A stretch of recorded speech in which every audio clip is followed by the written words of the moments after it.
Fellow conspiracy realist, we, like the rest of the world, have our eyes on the recent assassination attempt of former U.S. President Donald Trump on July 13th, 2024. As we recorded this strange news program before that incident occurred, we are releasing a special full episode on the event, which will be published this week. Thank you for your time. Be safe and stay tuned. From UFOs to psychic powers and government conspiracies, history is riddled with unexplained events. You can turn back now or learn the stuff they don't want you to know. A production of iHeartRadio.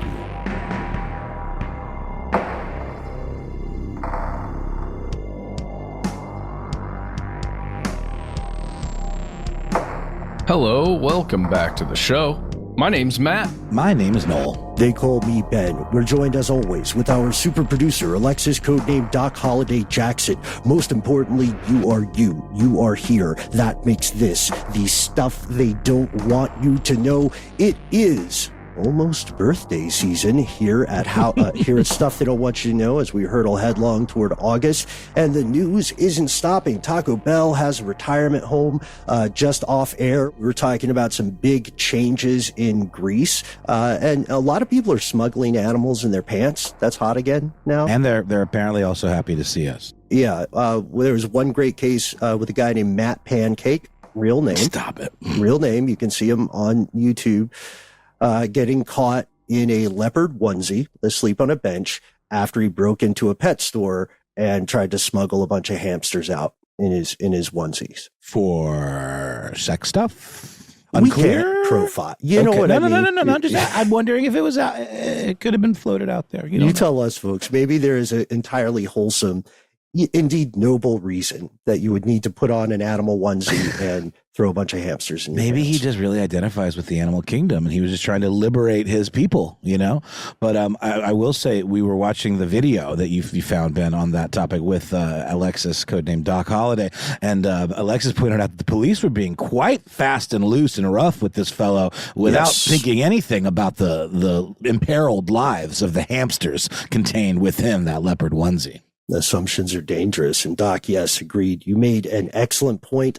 Also, shout out to the guy who got caught with 100 live serpents in his pants when he conspired to smuggle them out of Hong Kong. There's some great pictures there. Triggering. Are we talking babies? We're talking, quote, if you go to The Guardian, you will see that the way the authorities describe it when he was caught trying to smuggle these from Hong Kong into Shenzhen was, upon inspection, customs officers discovered that the pockets of the trousers the passenger was wearing were packed with 6 canvas drawstring bags and sealed with tape. Once opened, each bag was found to contain living snakes in all kinds of shapes, sizes, and colors. Wow. A true coalition of servitude. Of the unwilling. Yeah, there it is. That should be a political slogan. Join our coalition of the unwilling. You already have, right? Yeah, basically, Jesus.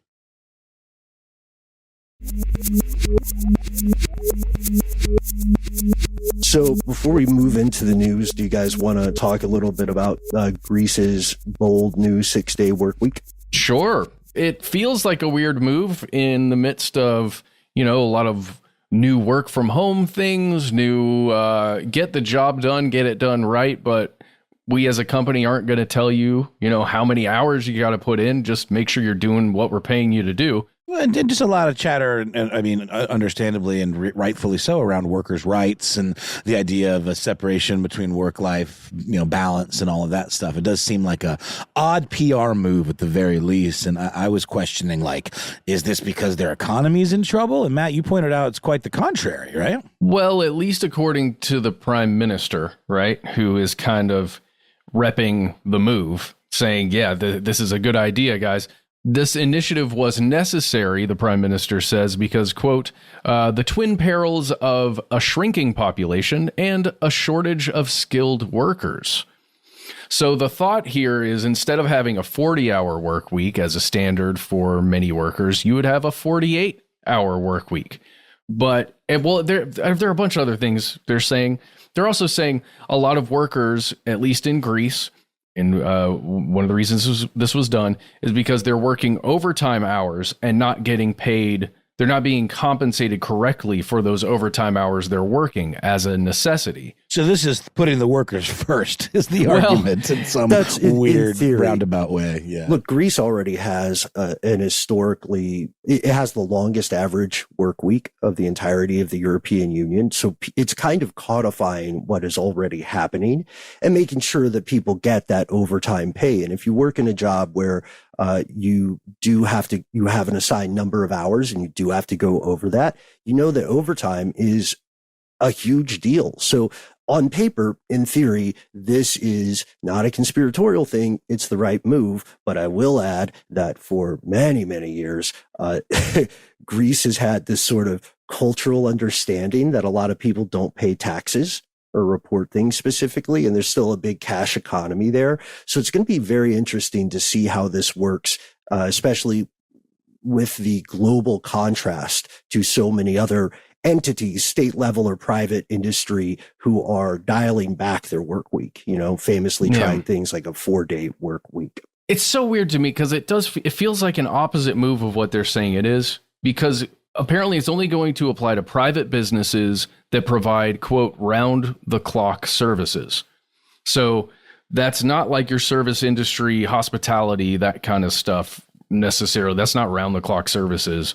And it feels as though if there are these companies that, if let's say you've got an individual worker who works 40 hours a week, then if you need that person to work another 8 hours, you're going to pay them time and a half.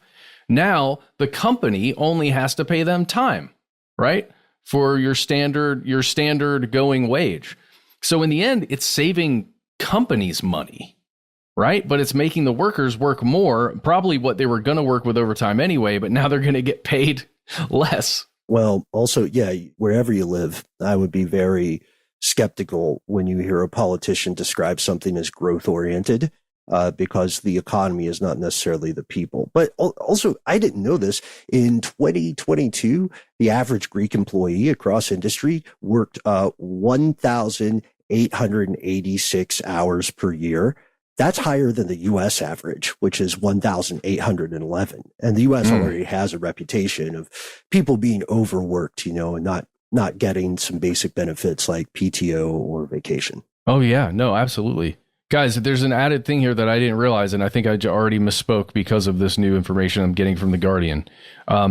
It says, under the extended working week, staff in select industries and manufacturing facilities will have the option of working an additional 2 hours per day, right? So that would add up, or an extra 8-hour shift, and they would be rewarded during that time period with a top-up fee of 40% added to the daily wage. So they are still making overtime. Overtime, yes, that's correct. You're right. They are just kind of codifying it in the way business functions now. And if you're a Greek national, or if you reside in Greece, let us know what the vibe is on the ground. Let us know the lay of the land, and perhaps most importantly, please assure us that we can still have access to euros.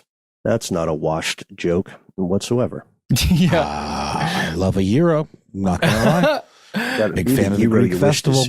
Got to pop in every year when it comes around to get that euro. I think euros should be for all year round. And of course, not the only thing in cuisine that Greece is known for. They have a plethora of incredible offerings, but it is a delightful sandwich. The civilization or is it a of wrap? Greece. The civilization of Greece let's not get into this couple other things in addition to the euro. So we'll give them their flowers there. And no matter where you live, this is one of our first big stories. No matter where you live in this wide world, no matter what you do for fun or for work, you need to check your passwords right now. Alexis, can we get like a weird breaking news thing? Perfect. Yes. All right. Let's go to cyber news and Rock You 2024. All one word. Cyber news researchers recently discovered the largest password hack in known history. We're talking 10 billion different passwords, and it came through a file called rocku2024.txt text file. It was posted by someone calling themselves Obamacare on July 4th. This person has this entity or this representative of this group has already shared employee databases from law firms, leaks from online casinos, even student applications for colleges. Like whatever they're doing, they're doing very well. And we were talking about this in a text thread we use sometimes. We're not recording. We're also talking about it a little bit off air. But Noel, you in particular clocked something that Doc, I think we both noticed too, and maybe you as well, Matt, that there has been an escalation of scam attempts, phishing attempts, phone calls. I've got one story, not to make a personal story, but this is something that involves us. We may have mentioned it, but we haven't done it on the air. Our paterfamilias of How Stuff Works, absolute brilliant guy named Marshall Brain. Yes, that's his real name. He's Mr. Brain. A while back, right around not too long ago, received a text message from someone identifying themselves as Marshall Brain, mentioning me by name or by the name I use here and asking me for stuff. And so, Matt, you'll recall I texted you because I didn't recognize the number. And I think we both kind of got cracking real quick on the weekend, right? To figure out if this is the real Brain. Oh, yeah. I texted him and I called him, left a voicemail. And yes, I guess it was him. I don't know. He didn't mention that in particular, but the same number is his. I emailed him because the text I got was from a different number than the one that we have for him. And then he wrote, I'll have to send you guys the email too. He wrote back a very nice email, gave us all a shout out, confirmed it wasn't him, but it was odd, the specificity. Oh, it wasn't him. Attempt. It was not him. Oh, it was not him. It was someone who knew enough information to use these two names together and to probably try to get something. And that's just, that's just a microcosmic example, right? Like I think we were saying off air, we've all been receiving some kind of wackadoo glad handing attempts online, right? Mm-hmm. By the way, just really quickly, Marshall reports that he is, quote, here in his super secret fortress of solitude, and his plans to save the world should come to fruition any day now. I was just saying, for my part, I have received notifications through Apple, through my iPhone, a couple of times over the last year or so that my data was part of an identified breach, and that I should change my passwords. And I don't know if anyone else has noticed that feature in the iPhone, but it is apparently a thing. I guess they get wind of this stuff and they send you these notifications, or if it's like a setting you have to turn on or off. But, I've certainly not been the best steward of my passwords over the years. I have a couple that I use and I switch them around and change around digits and add a few things on the end. But at the end of the day, I ultimately will get to a place where I've forgotten what I changed the password to, and then I have to change it again. And then if I'm not careful, I'll rinse and repeat. But I have gotten more into using two-factor authentication. And a lot of times, a breacher or someone who's really trying to do you wrong needs some other way. They can't just have your password. They need access to your email. If they're getting your banking stuff, if you have two-factor, then you'll get something via email or via text. So it's not unless they control all of those, those accounts, can they actually really, really, really do you dirty. Not to say let your guard down, don't worry, you're fine, but I would say look into any form of two-factor authentication. But what I was wondering is, do these large, because I've seen just a massive uptick in this particular type of scam call that I'd never heard before, where it's comes from all over the country, different numbers, and it's saying that it's a loan company needing to confirm some data for the loan that I applied for. And it's happened multiple times. And at first I was freaked out. Did somebody apply for a loan in my name? But no, it turns out it's a pretty common scam. And I just have to wonder if with these data leaks, in addition to passwords, they must also be getting other information. The phone numbers are probably attached to some of these if you're, entering it for maybe political campaigns or for getting text notifications or whatever. And I just kind of wonder how the folks that are capitalizing on these breaches are using this information, and if this uptick in scams, via text message and phone calls has anything to do with those. You really don't need a ton of information. You need a startlingly sparse set of data points to be able to pull some financial shenanigans, to do things like credit stuffing, or to do things like, opening opening certain types of loans, or it's easier than it sounds to compromise someone's identity. And going back to our story, RockU 2024 did not come out of the blue. Please check out this story, folks. It comes on the heels of things like the RockU 2021 compilation. Before, just a few days ago, RockU 2021 was the largest single password breach collection in history. So whoever is doing this is not only keeping up with their previous iterations, but they're escalating.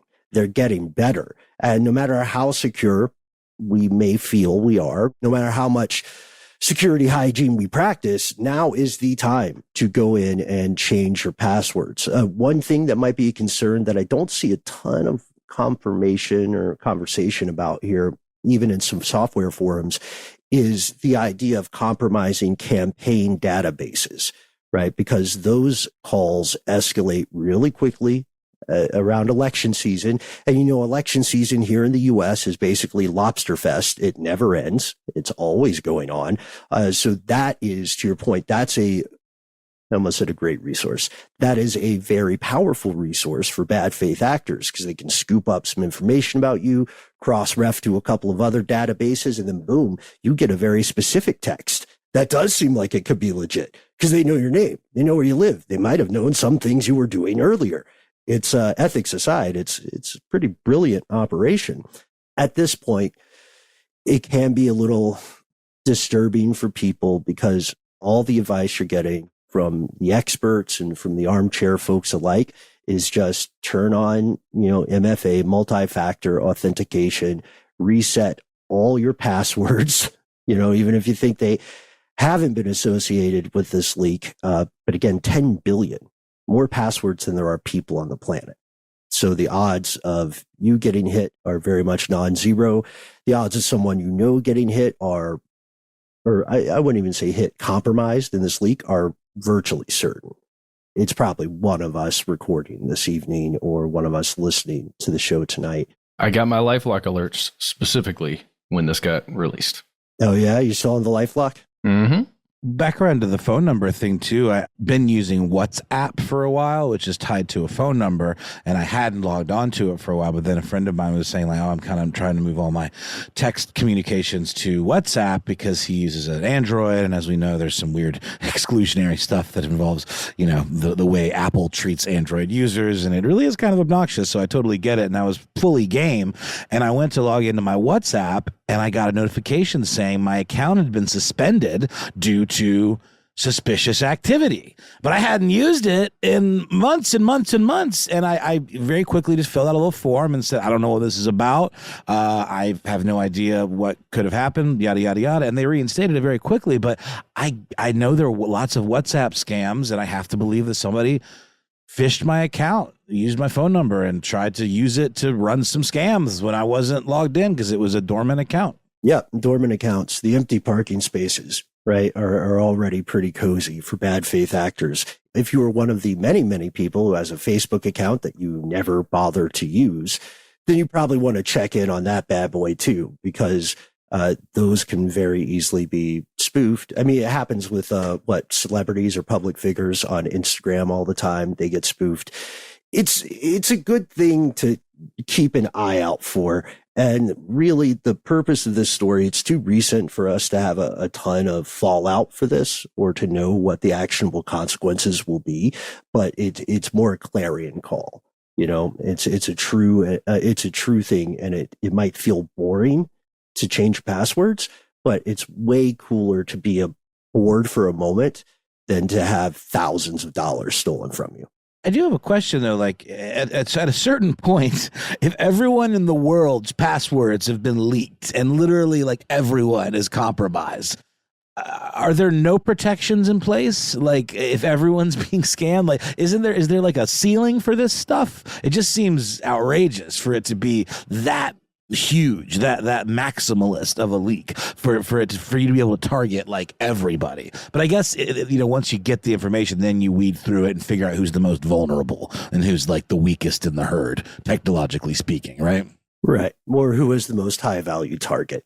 So true. Yeah, it's a good point. Yeah. So this This brings us to another thing. There's a crooked industry game going on here too, because if you are someone who wants to remove privacy from the internet or someone who wants to remove anonymity, this is a great argument to do so, such that the ultimate password in the scenario you're describing there, Noel, would be biometric data, even onto retinal scans or fingerprints don't work anymore, DNA, stuff like that.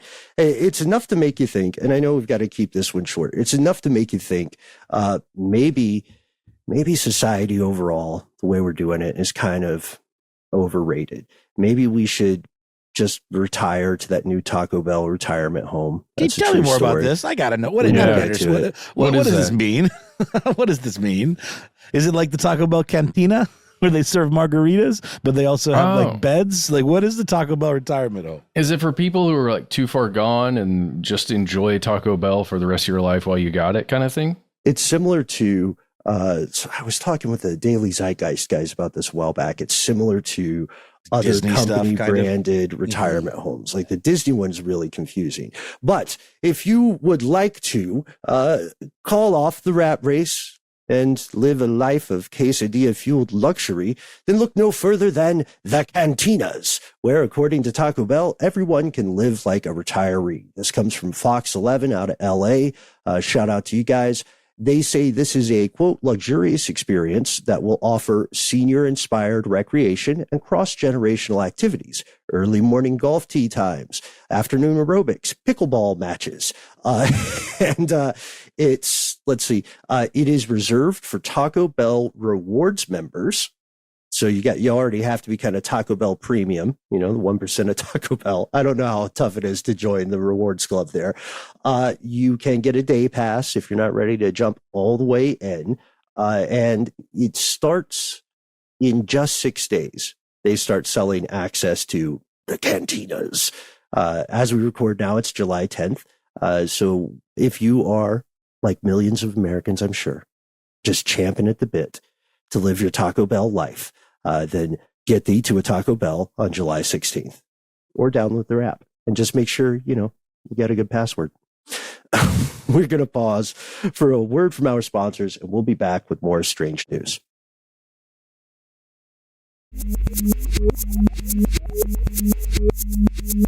And we're back with more strange news. Gonna do two sort of techie news stories out of the Asian continent. One is sort of absurd, and one is both absurd and a little bit sad, and potentially portentous of things to come when it comes to our robot friends and potential overlords. But first, there was recently a gubernatorial election in Tokyo.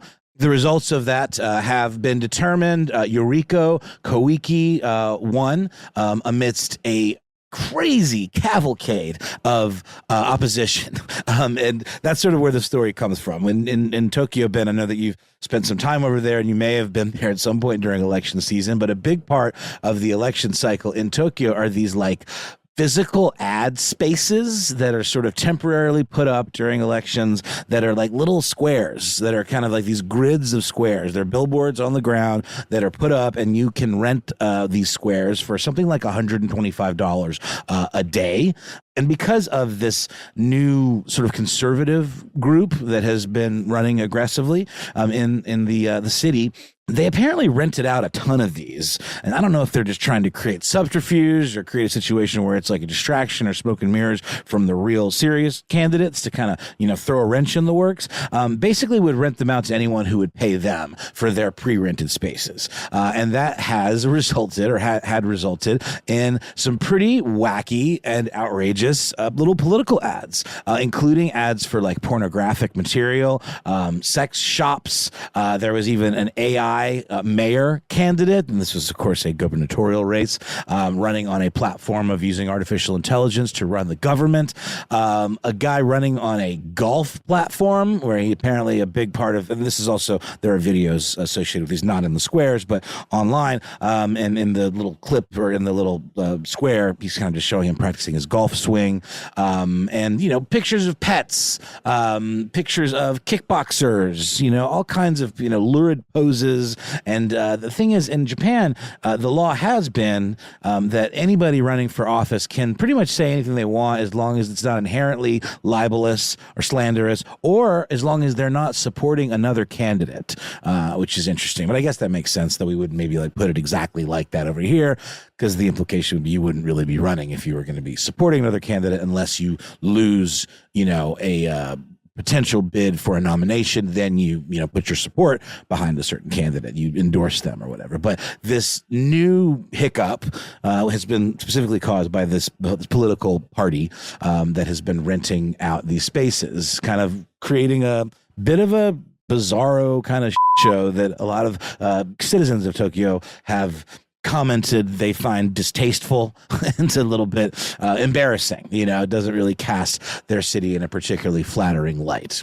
So I don't know if you guys have any thoughts about that, or as it relates to our political process over here. Is it worse? Is it better? I mean, it almost seems a little bit lighthearted and lower stakes than what we're seeing over here in terms of some of the gnarly kind of hate-filled baiting kind of campaigns that we see in political ads, not to mention with Citizens United and the ability of corporations to give unlimitedly, to these types of campaigns. Yeah, I see what you're saying. Yeah, the shenanigans are kind of evenly distributed around the world, for better or worse. And this is fascinating to me because Tokyo has such a huge impact on the rest of Japan, right? Economically. And indeed the world. Yeah, very much. And culturally as well.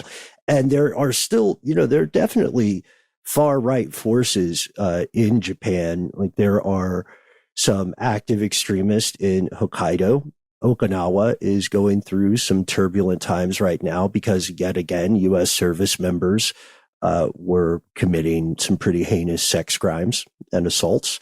The idea, what you're saying, like the lightheartedness of this particular instance, I would agree with that. It is, if anything, it is kind of embarrassing to the residents of Tokyo. And you see those quotes from various, person on the street interviews with different media outlets. There was one I saw in Fox by Mayumi Noda, who's an office worker in Tokyo, and just said, mainly message that they feel this is embarrassing when outsiders, non-Japanese visitors, see what's happening, and said, quote, "I see many foreign visitors pass by these billboards and they must wonder what's going on. As a voter, I think it's outrageous and disrespectful to the other candidates who are seriously competing." But, we get that in the UK. We get that in the US. Somebody runs as like, quote unquote, a joke candidate. I love Buckethead. Remember Buckethead? Oh, that guy? Of course. Yeah. He can shred too. Are we talking about the same guy? The Buckethead that plays the guitar? No. Buckethead. Okay. So candidate. Okay. Maybe I'm not the guy who replaced Slash. That's right. Yeah. Who does in fact go by Buckethead as well. I could see the confusion there. But yeah, apparently this emerging conservative party is what the AP describes them as. And I've dug a little deeper, and a lot of things that are in Japanese, and I don't know exactly what the name of the party is, but they apparently were even encouraging folks who weren't candidates to rent these spaces, and a lot of it ended up just being like vying for attention. And the leader of this conservative party, a guy by the name of Takashi Tachibana, said, "We have to be wacky or we don't get media attention." And the AP also spoke to a professor at Nihon University by the name of Ryosuke Nishida, who is a political expert and media specialist, and said the point is to make immoral and outrageous actions. The reason why some people find these performances amusing is because they think their objections are not taken into consideration by politicians and existing parties or reflected in their politics. And I did see a YouTube video of an American, I believe he didn't have an accent. He seemed like an American living in Tokyo who seems to have been living there for a long time. And he did point out that, much like over here and in other parts of the world, there is a perception of significant corruption in Japanese politics. So this is almost a thumbing of the nose at the system that many perceive as being broken. Yeah. But just to be clear, these billboards are meant to show the actual candidates that you could vote for. That's right. And they are being just changed in these weird ways, misused. Mm-hmm. But ultimately, is this the only way people learn about candidates, or is this just like traditionally it's a popular way? And again, Ben, I would defer to you with your time there, but it is a cultural thing. These squares, these grids of squares that are put up seasonally, it is something that people have come to expect, because I believe online campaigning wasn't even really much of a thing until relatively recently because of some laws. Yeah, Japan is, as anybody who's been there or spent time there knows, Japan is far, far into the future in some things like toilet technology and frankly food, but also seems to weirdly lag behind in some innovations, right? Like fax machines are still very common. Just because that is the normalized, expected way to do things. And so to the question about the paths of, or the opportunities to learn more about a candidate as a voter in Tokyo or Japan, surely there are, and write in, listeners, let us know, conspiracy@iHeartRadio.com. Surely there are people who are maybe less tech savvy, or maybe they're older people, and they've just associated this platform in particular as their way to get a quick summation of the candidates, and people just like over here typically are going to vote with the party they already identified with in previous elections. It's kind of rare for folks to break ranks due to the tribalism. So I would say it's important. There are other ways to learn about it, right? And you can just see how many candidates are in these kind of races. So they're not just racing for public approval. They're also fighting tooth and nail to get any sort of media coverage. And past a certain point, it's like the old Hollywood rule. Does bad or good coverage matter that much? Or is the main thing just getting your name and your face out there? I think that's absolutely right. And apparently, like, some of these entire billboards, of which there are tens of thousands, by the way, throughout the city of Tokyo, where they'll rent the same square. It'll be the same ad in an entire grid of, by the way, 48 squares in these. And it's sort of like if you go to New York, where there'll be walls around construction sites where it is legal to post bills, and then there's the ones that say post no bills. This is kind of like that. Like, it's sort of built into the urban landscape of the city. And apparently all of this is perfectly legal because of that lag that Ben's talking about, which I do find interesting, because Japan does seem to be a country of conundrums, of sort of, what's the word I'm looking for? Like contradictions, right? Like, where it's like, yes, they are so ahead of the curve on so many things, but there are some things like this that just don't quite catch up to the times. And there are people out there seemingly exploiting them. And to be fair, this country's not some kind of paragon of perfection, which is a redundant phrase. Like, everything we just said about Japan can in some ways be applied to the US, right? Very far ahead in some things and cartoonishly behind in some others. And it just depends on where you live and what gets normalized. Well, speaking of what gets normalized, and I think we can keep this quick. I actually didn't think that this one was going to generate quite as much conversation as it did, but I'm glad it did. I think these were all really valid and interesting points. Apparently, South Korea has, for some time, had the densest robot population in the entire world, and that is something that I was unaware of. If you're lucky enough to be anywhere near Buford Highway here in Atlanta, where there's some amazing cuisine and some restaurants that you might not find in places other than Asia, you will notice that there are a lot of spots that have these serving robots that will bring you your trays and bring you your drinks, etc. There's like a pretty popular rotating, revolving sushi restaurant called Kura, I believe, and they have these little serving robots, and they are starting to become a little more popular in cities like New York or Los Angeles, where you'll be walking around and see like a food delivery robot. But in South Korea, they've been doing this for a very long time, and that also applies apparently to civil service, where there are robots that are helping with admin type tasks and sort of interacting with office workers. And in South Korea, in a place called Gomi City, there has been what is being reported as the first robot suicide. And I have to just go ahead and caveat this up front. I really do think this is quite hyperbolic, and in many ways just sort of an entry into a conversation about what it means to be human and what it means to humanize robots and what it means for artificial intelligence to simulate human emotions, because, people get bummed out, and isn't the idea of a robot that like they're like all the good things about humans, but they're sort of impervious to some of the bad.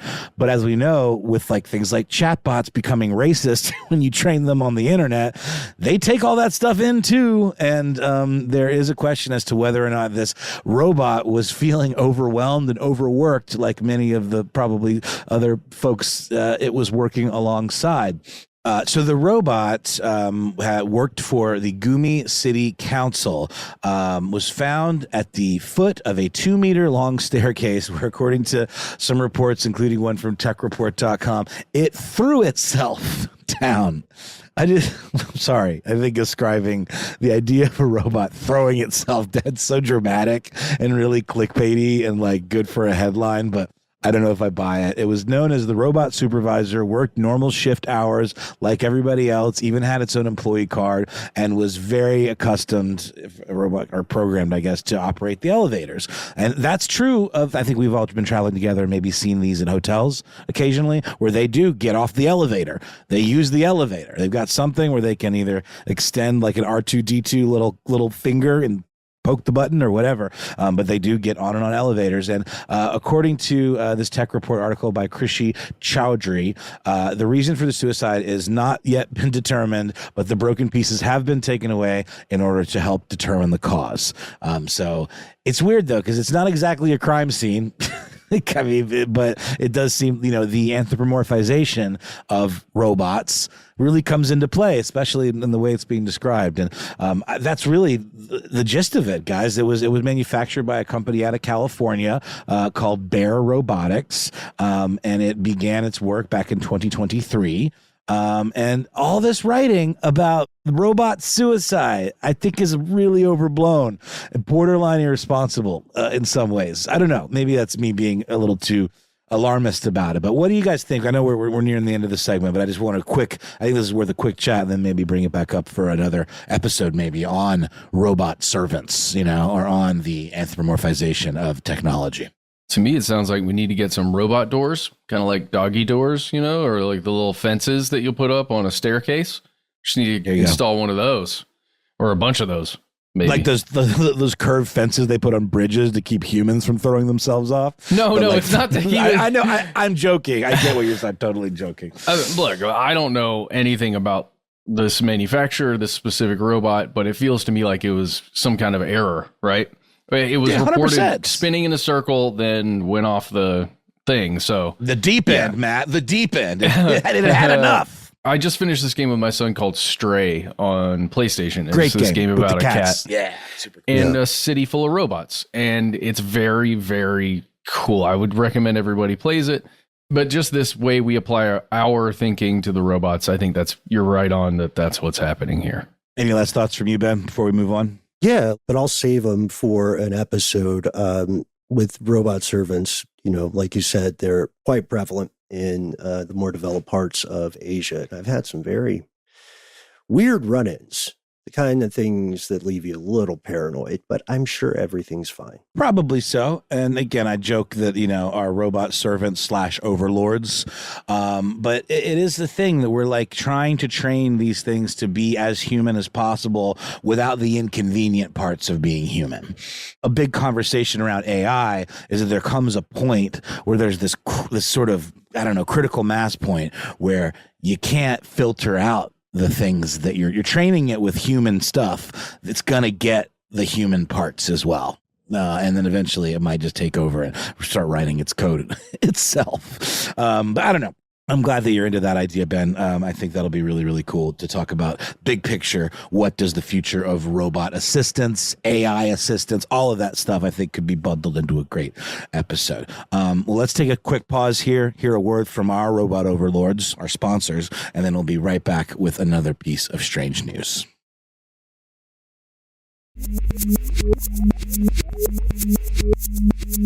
And we've returned Guys, how much do we all love driving? We're big driving enthusiasts, right?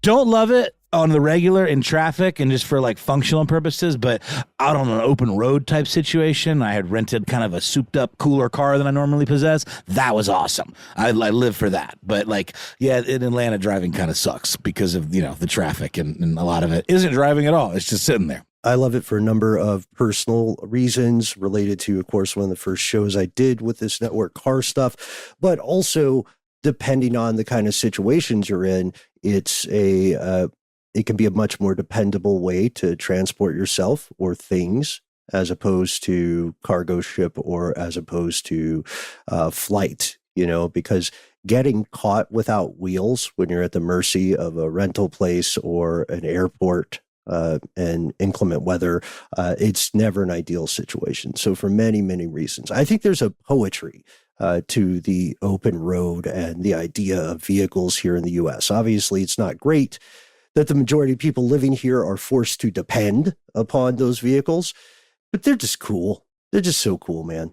Yeah, cars are the best. Driving is one of my favorite things to do on the planet. And, as you're saying, especially if you're at the mercy of, public transportation, no matter how good it is, right? No matter what state you live in, what country you live in, using public transit, you're using somebody else's schedule, right? You are hoping everything is going to work functionally. With a car, if it's yours and you're driving it, you get to get wherever you're going basically as fast as you want to get there or can get there. And you get to choose your own destiny, right? You can decide to go somewhere else if you want to. There's a great freedom of a personal vehicle, like a car or a truck or an SUV, even a motorcycle, any of that stuff. Well, some of that personal freedom that car vehicles represent is getting taken away, guys, in the EU, in the European Union, as well as in Northern Ireland, at least to some extent. And we're about to talk about it. As of July 7th, that is the Sunday before we are recording this on July 10th, all new vehicles, all new cars sold in the European Union and Northern Ireland must have, quote, a range of technical safety features fitted as standard, including an intelligent speed assistance, which is also known as a speed limiter. Now, what does that mean? A lot of newer vehicles, including the Camry I'm currently driving, which is a 2021 model, they have things on them that will alert you that you are probably going over the posted speed limit on a road. How does it do that? Well, in the vehicle I'm driving, there is a little speed limit sign that shows up on your heads-up display or it's not really a heads-up display, it's on your dashboard, but it shows you what the posted speed limit is on that road right next to how fast you're going on your speedometer. And in my vehicle, at least, it just lets you know with a color coding if you're going green, like under the speed limit, yellow, right at that speed limit, or red, you're above the speed limit, buddy. And that's all my vehicle does. It just lets me know that I am doing this. It doesn't interfere with your operation. It's the onboard version of those speed monitoring kiosks that get set up and like flash 45 if you're doing 45 and a 35. Yes. And in full honesty, guys, I notice when it's happening. I just see the little, I'll see the red pop up and I'm like, oh, dang, I'm going a little too fast. Especially if I've got my son in my car. It's really helpful. I'm like, I should probably be a little more responsible than this. Doesn't beep at you though, does it? It does not. But thank God. Many vehicles will beep at you. And other vehicles will even do things like make the accelerator more difficult to push down. It'll give you resistance on your accelerator, which is kind of interesting. Others snitch to the insurance company. Oh well, yeah. If you've got if you've got your apps up to date and you've signed up for all the services and you've said yes to all the things and whatever vehicle make and model you're driving, it could potentially be, like Ben said, snitching to your insurance company. Well, there's other things that they can get around it, but officially, if you haven't said yes to the stuff, at least as of right now, it can't be used against you. It reminds me of the in. kind of like governors that like commercial trucks have in them, right? It's sort of almost approaching that if it is actually hampering, your speed because school buses. That's right. Well, here's the deal, guys. These new vehicles, according to these new rules in the European Union and Northern Ireland, and that's just vehicles that are sold in those two places, the new speed limiters will actually prevent vehicles from going above the speed limit in posted zones. Now, I haven't seen the regulation anywhere in The Guardian or any of the other places I've looked at this that say which roads will be governed by these things. Like, is it just on highways? Is it just on residential streets or in school zones? Where will those speeds actually be regulated? If it's just on a per car basis and it's in the entirety of the European Union and Ireland or wherever that vehicle drives, that's pretty intense. A lot of questions. It's more dangerous to have a minority of cars forced to be limited in that way, especially in places where people will tend to drive 5 to 10 over the limit, km or miles. It doesn't matter. Well, then you're a sitting duck and you can't outmaneuver others too. Let's say you're being chased or something, or you're in like a situation where you need to. I'm just saying, just putting that out there, right. But also like who decides where and how do you know? And is that not the slipperiest of slopes? Right. Their stated aim would be to probably number one priority to lower road deaths and fatalities and accidents. So logically, if they're not rolling it out everywhere all at once, they would probably be looking for areas where people are more likely to die in car accidents. Right? Yeah. Apparently, at least according to The Guardian, road deaths involving a speeding vehicle in Britain has risen faster since COVID, which is up 20% in 2022. So I believe what they're stating here, and I'm not positive because it's a little bit strange to read, but it says 303 out of 1,695. To me, that sounds like 303 deaths out of 1,695 speeding vehicle accidents or something. Okay. But staying on logic, guys, tell me if I'm completely wrong here. What I've noticed in driving on highways in Atlanta and even just on, smaller residential roads around here, I use the logic of I drive roughly the same speed as the other vehicles that I'm driving around. Same flow of traffic. Because, and you just maintain distance from the vehicles in front of you and around you, right? But if you don't do that, at least in this city, it feels extremely dangerous because of, I would just say, the tempers and the attitudes of other drivers around you, which you cannot control, how the aggressiveness increases as you slow down. And maybe anyone could have a gun. Well, yeah. I mean, that's one thing. Sitting duck again, like I was saying, Yeah. But for me, it's just the actions that another driver could take to aggressively get around me if I am not going roughly the same speed as other drivers. Because that's, in my experience, that's when I've seen accidents on the highway, is when someone's 100%. upset and trying to get around somebody else, so they make a quick maneuver, which then they either run into somebody else or it causes a chain reaction. And you want to blend in when you're in traffic, especially on a highway. So you kind of want to move with the herd. If you are picking up speed, you should know that speeding saves at best 3 minutes of travel time. I think last time I checked the stats. So make your own judgment call. Make sure that 3 minutes is important enough to you, and be well aware that if you are chasing that extra 3 minutes and you get pulled over, you're going to lose much more than 3 minutes. You're going to be way later to whatever it was, and you might not make it, depending on how fast you're going, right? So this is, I think there's a lot of human psychology that proves to us people are not necessarily built to operate cars in groups, because there's still that line mentality. Like, I want to be first in line to the stoplight or whatever. This is an inevitable way of handling it. But the rollout itself, and I think this is a point maybe you're getting to there, Matt, it has its own potential for danger. Well, it does. And you made a great point there, Ben, that this is going to be a massive minority of vehicles on the road for a long, long time.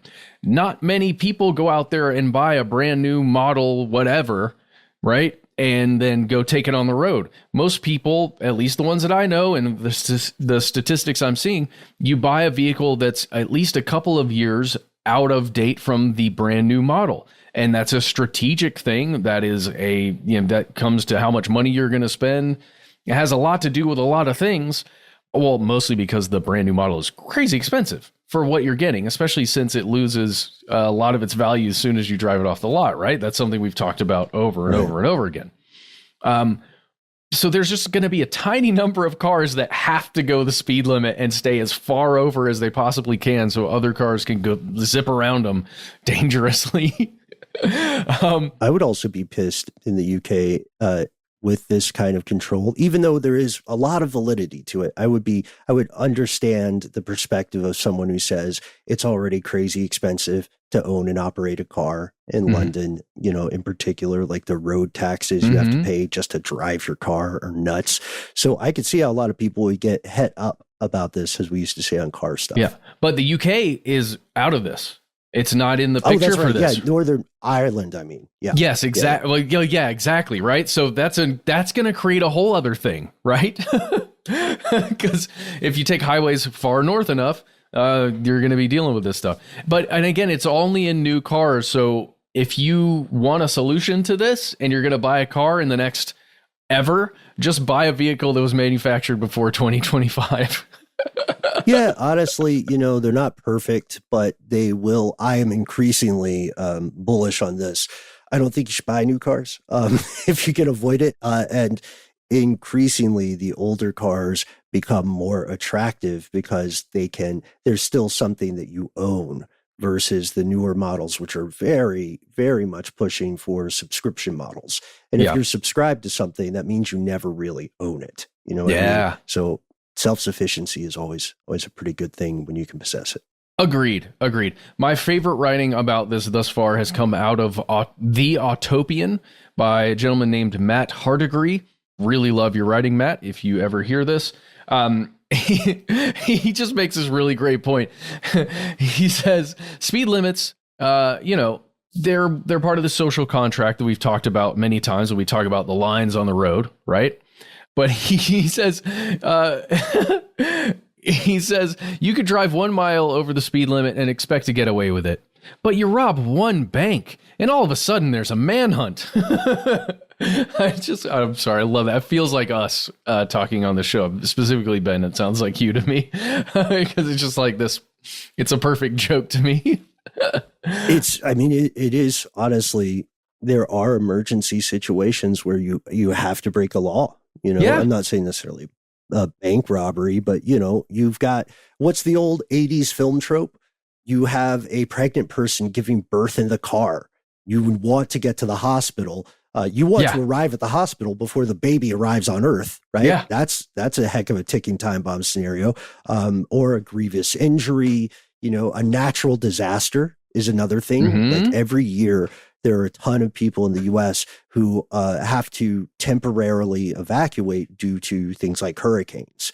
And that already, I don't know. I'm on the fence. I can see both sides of this, but the main thing I see is that this is certain to occur, right? It will roll out. And the more it's normalized, there'll be a feedback loop. So more manufacturers will adopt it proactively, even if they don't legally have to.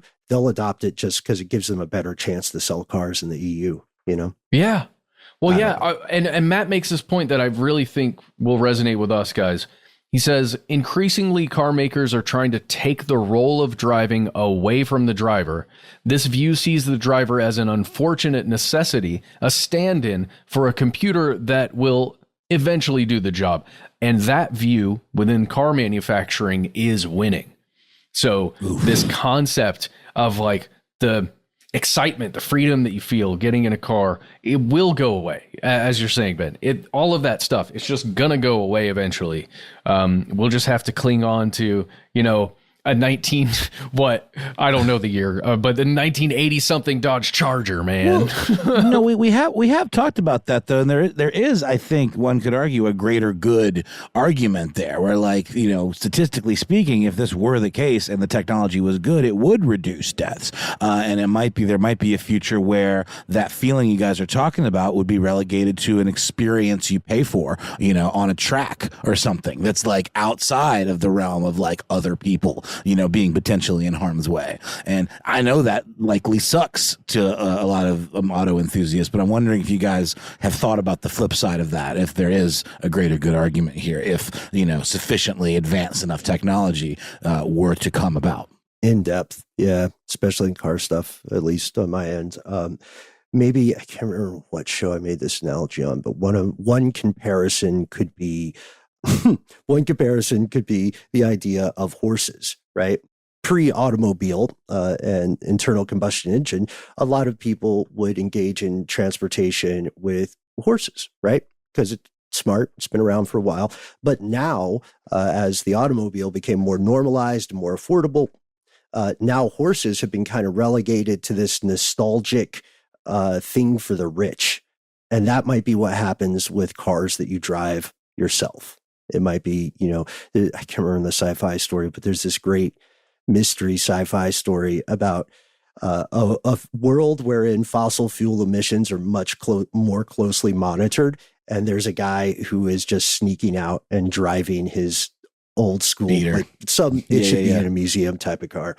But yeah, it's possible. So maybe that'll be it. Maybe the Camrys and the Ford Focuses and the Ford Escapes and what have yous. Maybe if you have a car like that, you should hold on to it as long as you can. Hey, man, my camera gets 40 mpg, okay? Come on. Oh, yeah. I think your Let's camera's go. at the cusp. It's a good one. Yeah. Tiny thing for me, it also reminds me of folks that like refuse to upgrade their operating systems on their computer because they like the version of the software they use and they do not want to be forced to upgrade. So they like kind of remove that computer from the internet. And this is true for a lot of like audio, you know, or video editing. Perhaps somebody really liked the early version of Final Cut Pro and doesn't want to participate in anything else because that just worked for them, you know? And so you just kind of remove yourself from that technological rat race.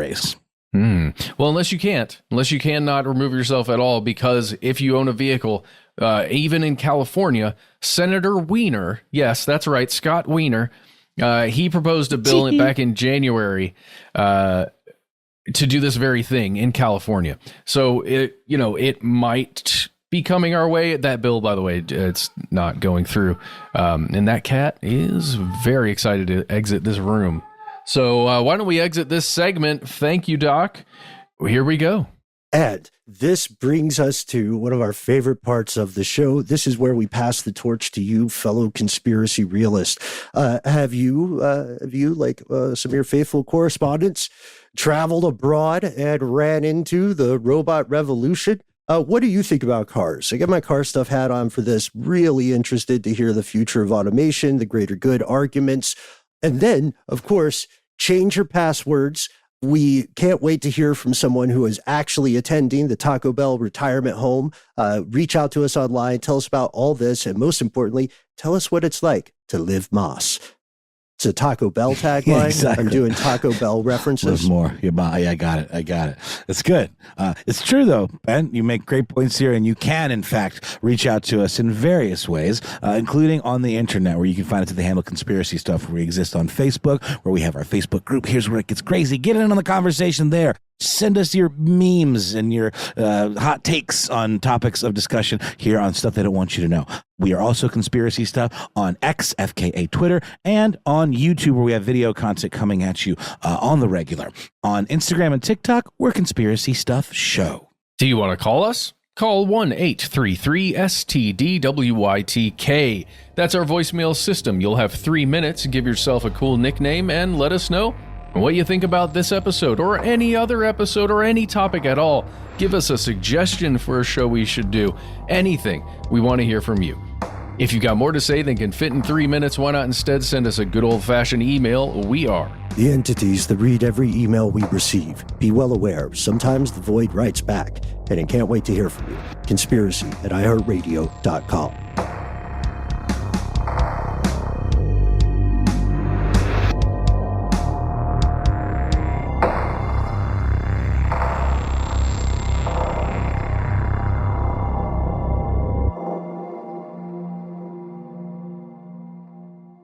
Stuff They Don't Want You to Know is a production of iHeartRadio. For more podcasts from iHeartRadio, visit the iHeartRadio app, Apple Podcasts, or wherever you listen to your favorite shows.